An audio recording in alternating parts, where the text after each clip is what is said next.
ఉమ్మడి నిజామాబాద్ జిల్లా వ్యాప్తంగా ఎండలు దంచికొడుతున్నాయి. గరిష్ట ఉష్ణోగ్రతలు 44 డిగ్రీలకు చేరడంతో జనం ఉక్కిరిబిక్కిరి అవుతున్నారు. జిల్లాలో 3 రోజులుగా పలుచోట్ల 45 డిగ్రీల ఉష్ణోగ్రతలు నమోదయ్యాయి. ఎండల తీవ్రతతో ఆరెంజ్ అలర్ట్ ప్రకటించారు అధికారులు. ఎండలకు సంబంధించి మరింత సమాచారం నిజామాబాద్ నుంచి రజనీకాంత్ అందిస్తారు. నిజామాబాద్ జిల్లాలో ఎండలు మండిపోతున్నాయి. గత 15 రోజులుగా కూడా దాదాపు 44-45 డిగ్రీల ఉష్ణోగ్రతలు నమోదవుతున్నాయి. రాష్ట్రంలోనే అత్యధికంగా 45-46 డిగ్రీల ఉష్ణోగ్రతలు నిజామాబాద్ జిల్లాలో నమోదవుతున్నాయి. ఇక ఎండల తీవ్రత ఎక్కువగా ఉండటంతో మిట్ట మధ్యాహ్నం వేళ రోడ్లన్నీ కూడా నిర్మానుష్యంగా మారిపోతున్నాయి. మనం విజువల్స్లో చూస్తున్నాం. ఈ సమయంలో బయట వాహనాలు పెద్దగా కనిపించట్లేదు, జనం కూడా మనకు కనిపించట్లేదు. ఉదయం 11 గంటలు దాటితే జనం బయటకు వచ్చేటువంటి పరిస్థితి కనిపించలేదు. ఒకవైపు ఎండల తీవ్రత, మరోపక్క ఉక్కపోత కారణంగా జనం అయితే చాలా ఇబ్బంది పడుతున్నారు. ప్రజలు చాలా సమస్యలు ఎదుర్కొంటున్నారు, ఆరోగ్య సమస్యలు కూడా ఎదుర్కొంటున్నామని చెప్తున్నారు. కొంతమంది వాహనదారులు ఉన్నారు, మాట్లాడారు. అన్న చెప్పండి, ఎండలో బయటకు వచ్చారు? ఇక పని ఉంది కాబట్టి ఎండలు వెళ్ళాల్సిందే. కానీ ఏదేమైనా గత సంవత్సరం ఈసారి విపరీతమైన ఎండలు ఉన్నాయి. బయట వెళ్ళాలంటే చాలా ఇబ్బందికరమైన పరిస్థితి. పెద్దలు, పిల్లలు, వృద్ధులు చాలా కష్టపడాల్సి వస్తుంది. కాబట్టి ఎండని తట్టుకోవడానికి మనం అన్ని జాగ్రత్త తీసుకోవాలి, డాక్టర్ సలహాలు తీసుకోవాలి.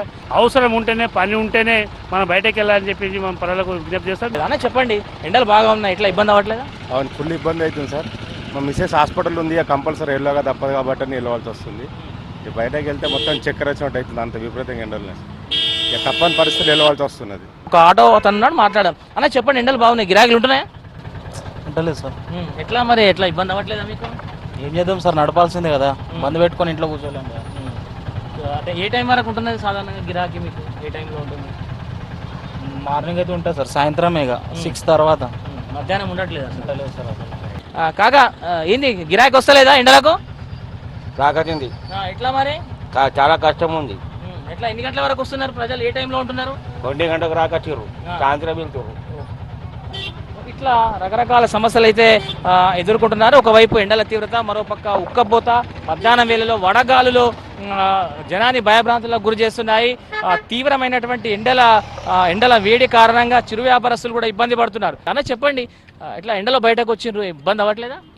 ఇబ్బంది ఏందన్న, పానం పోతున్నది. ఇంటికి వెళ్ళండి, నడది కదా, కష్టం కదా. పని ఏందైతే బయటకు వెళ్ళదు, కష్టం. పొద్దున 9:30కి అయితే బయటకు వెళ్ళాలి, 9 గంటలకే ఎండ విపరీతంగా ఉండి కాలు ఇక్కడ నుంచి కమాన్ నుంచి ఇక్కడికి వచ్చే వరకే పానం పోయినట్లు అనిపిస్తుంది. ప్రస్తుతానికి అదే ఎండ బాధకు మాత్రమే ఇక్కడ ముంజలు తింటున్నారు చల్లగా. మాట్లాడారు చిరు వ్యాపారస్తులు కూడా ఎండకు గిరాకీ లేనటువంటి విషయాన్ని చెప్తున్నారు. మధ్యాహ్నం వేళలో తామంతా ఇబ్బంది పడుతున్నామని చెప్తున్నారు. మాట్లాడించేటువంటి ప్రయత్నం చేద్దాం. అన్న చెప్పండి, ఎండలో గిరాకీలు ఉంటున్నాయా? అంటే పబ్లిక్ వెళ్తలేరు బయటకి. ఏ టైంలో ఉంటుంది జనరల్గా మీకు సాధారణంగా? మార్నింగ్ టైంలో, ఈవినింగ్ టైంలో. మధ్యాహ్నం అంతా ఖాళీగా ఉంటుంది. ఖాళీనే. ఎట్లా మరి, గిట్టుబాటు అవుతుందా? నార్మల్గా అవుతుంది ఇక చేసుకున్నందుకు, తీసుకొచ్చినందుకు చేయాలి. చెప్పండి, ఎట్లా సోడా గిరాకీలు ఉంటున్నాయా మధ్యాహ్నం వేళ?